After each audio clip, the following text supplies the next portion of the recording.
कार्तिक मातम पहला अध्याय।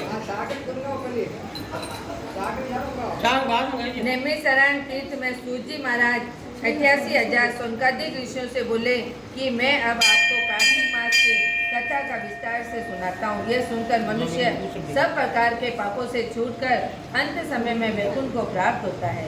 सूर्य जी बोले, श्री कृष्ण जी की आज्ञा लेकर देव ऋषि नारद के चले जाने पर सत्यभामा प्रसन्न होकर लक्ष्मीपति भगवान से कहने लगे कि हे नाथ, मैं धन्य हुई, मेरे जीवन सफल हो गया। मेरे जन्मदाता धन्य है जिन्होंने मुझे जैसी त्रिलोक सुंदरी को जन्म दिया और आपकी 16 सहस्त्र स्त्रियों के मध्य आपकी परम प्यारी पत्नी बनी। मैंने वह कल्पवृक्ष आदि पुरुष आपके साथ नारद जी को विधि पूर्वक दान में दिया, परंतु वही कल्पवृक्ष मेरे घर लहराया करता है।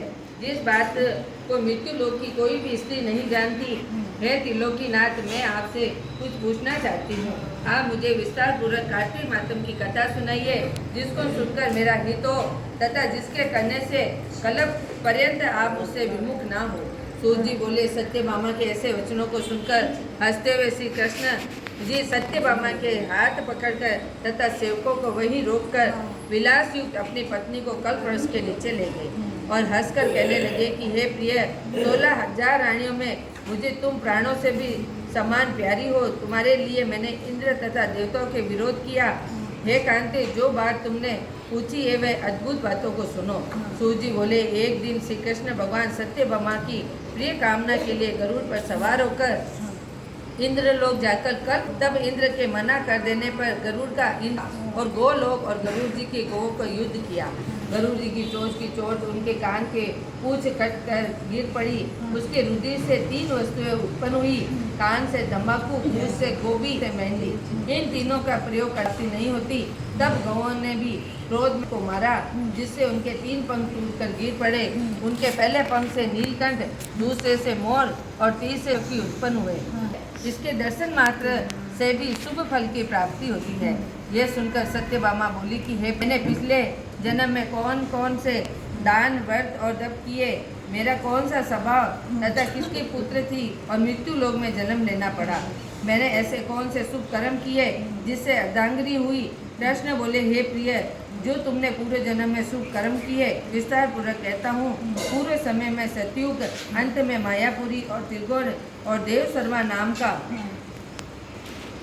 एक ब्राह्मण वेद वेदांत जानने वाला रहता था, जो रोज सवेरे अतिथियों की सेवा, हवन, सूर्य भगवान की पूजा किया करता था। उनका तेज सूर्य के समान तेजस्वी और वृद्धावस्था में गुणवंती नाम की कन्या हुई। उनका विवाह उस पुत्रहीन ब्राह्मण के चंद्र नाम के अपने शिष्य के साथ कर दिया। चंद्र को अपने पुत्र के समान मानता हुआ चंद्र भी अपने पिता के समान देता था। एक दिन दोनों कुश और समाधि लेने के लिए वन में गए। हिमाचल की तलहटी में भ्रमण करते उन्होंने एक राक्षस को आते हुए देखा। उस राक्षस के भय के मारे उनके अंग स्थिर हो गए और भागने में सामर्थ्य नहीं रहा। उसी काल सदस्य राक्षस ने उन दोनों को मार डाला। उनके धर्मात्मा होने के कारण मेरे पार्षद उनको मेरे पास वैकुंठ में ले आए, क्योंकि जिन्होंने आजीवन सूर्य भगवान की पूजा की हो, उस कर्म से दोनों उससे अति प्रसन्न हुआ। सूर्य, गणेश और देवी की देवताओं की पूजा करने वाले व स्वर्ग की प्राप्ति होती है। मैं तो एक ही होता हुआ काल और कर्मों का भेद से 5 प्रकार का होता हूँ।